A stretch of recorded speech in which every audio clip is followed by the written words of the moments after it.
Roman-occupied Palestine. For example, you're getting Jewish names in the book of John or in the early Gospels. These are names that would date to that time frame in that area. Yeah, not just names that were Jewish and that were being used in that time, but names that were popular within those particular decades that they're writing.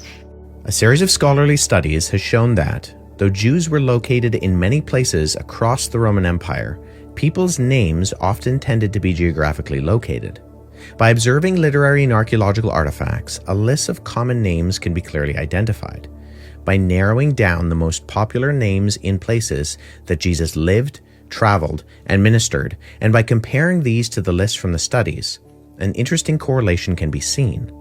Just as we see today with popular names, a qualifier or nickname is often used.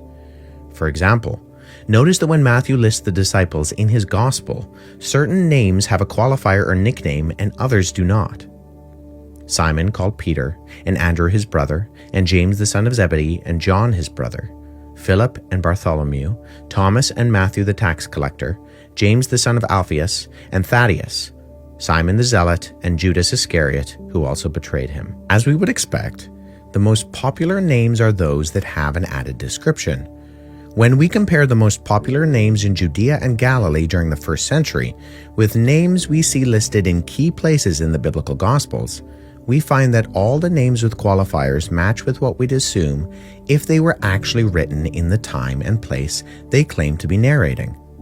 In contrast, the Gospel of Judas only has two names that would fit, Jesus and Judas, but contains a host of other characters whose names match not with first century Judea or Galilee, like the biblical Gospels, but with names that were popular in Egypt during the 2nd and 3rd centuries.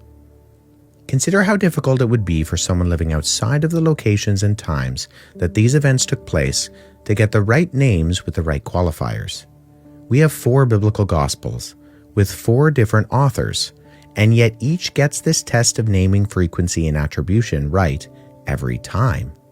A test and standard that the non-biblical Gospels simply do not pass.